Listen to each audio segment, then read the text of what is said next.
When you come to a crossroad and run into the winner and the quitter in you, listen to the winner. The quitter will never take you down the road you want to travel. I believe we all have a winner in us. Sometimes we've just been hanging around with losers for far too long. Develop the mindset of a winner. The truth is, most people give up on their dream. Most people give up on their dream to live the average life, the easy life. But it really doesn't matter what most people do.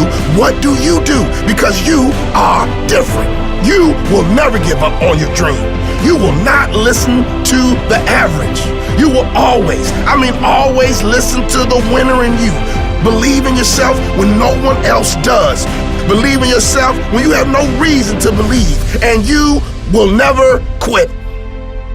I know some of you are going through a rough time. Some of you are going into the fight of your life. Fighting for your future, fighting for your career, fighting for your family. Some of you are fighting for your life. And I am telling you, do not quit. Do not give in. I know life can be tough.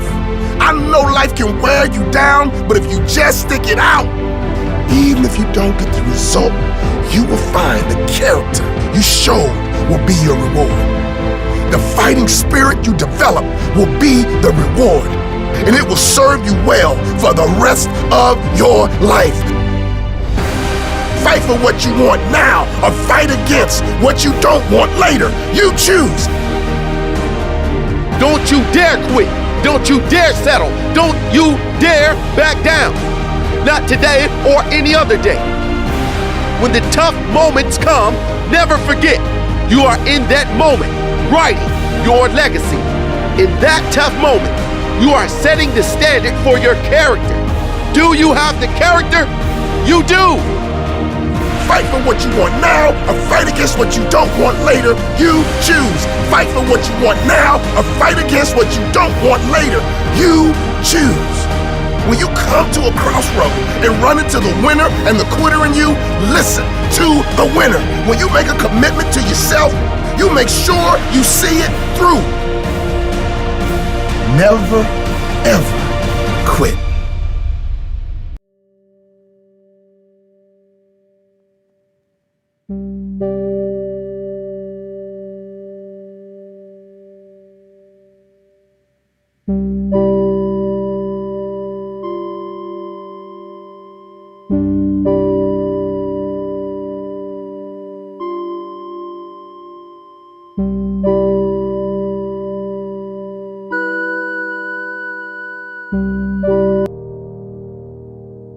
How people look at you, how they respond to you.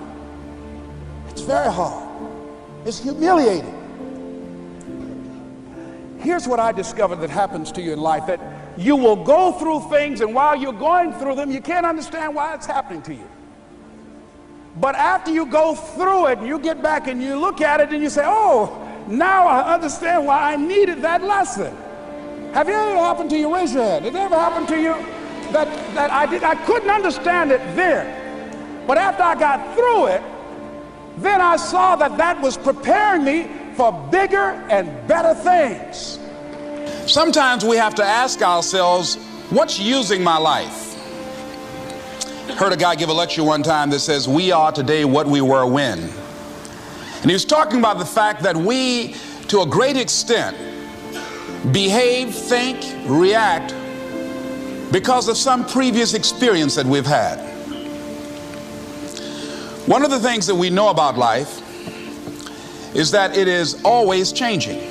Sometimes you're up, sometimes you're down.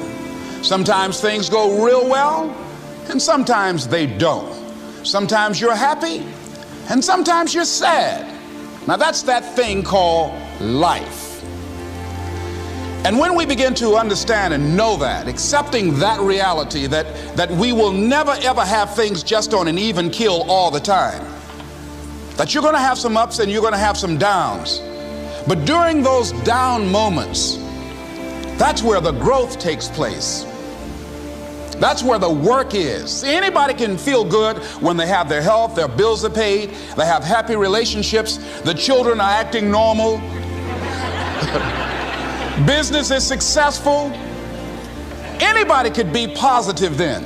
Anybody can have a larger vision then. Anybody can have faith under those kinds of circumstances. Am I correct? See, but the real challenge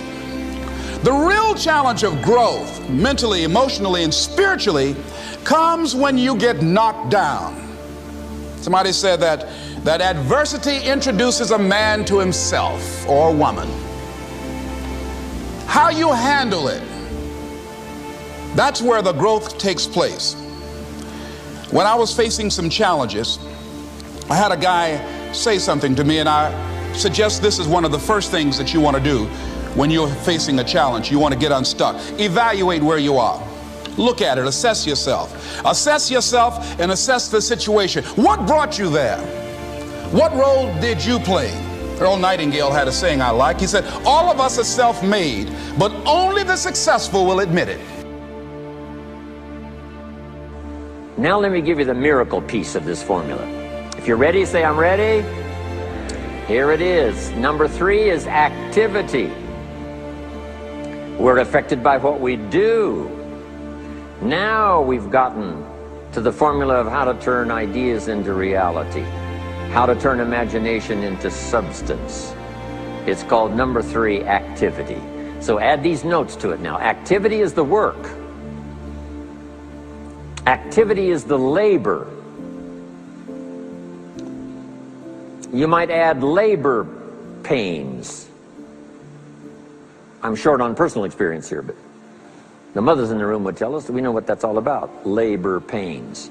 Why would an upcoming potential mother be willing to put herself through maybe a rather painful experience? She said, that's an easy answer. And it's for your notes. It produces new life. Why wouldn't she put herself to the labor? Now comes the miracle of new life.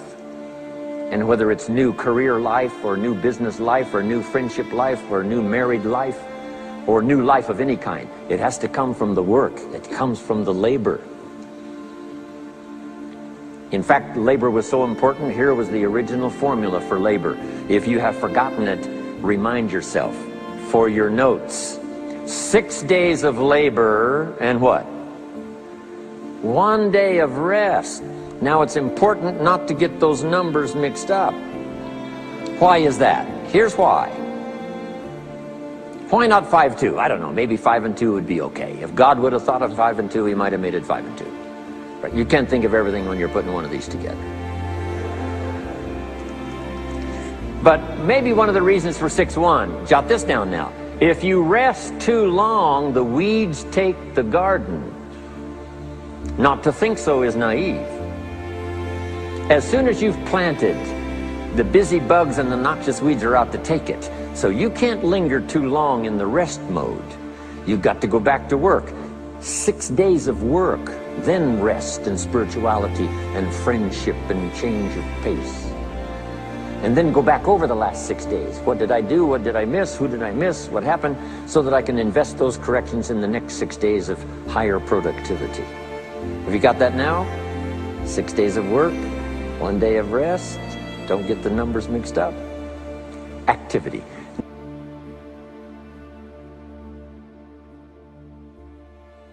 Rapport is power. Earlier today we said anything you want to achieve, anything you want to learn, master, experience, there's somebody out there who has a life experience, the understanding, the network, the capital, the thing you need to be able to achieve it. But they're not going to give you what they want, or they're not going to give you what you want, rather, and need until, for example, if I said to you right now, guys, I want you to go out to a local restaurant or bar, and I want you to meet somebody, and I want you to develop rapport with them, a connection with them. How would you do it, though? You'd walk in this restaurant or bar, you meet somebody, and you'd engage them in conversation by asking a few what? Questions. Now, is it possible to ask a few questions and have the conversation go poof, and just die? Is that possible? Yes or no? So questions don't create rapport. Questions are a tool we use to dig for something. What are you digging for when you're asking these questions? You're trying to find something in what? Rapport is created by a feeling of commonality. Rapport is created by a feeling of commonality.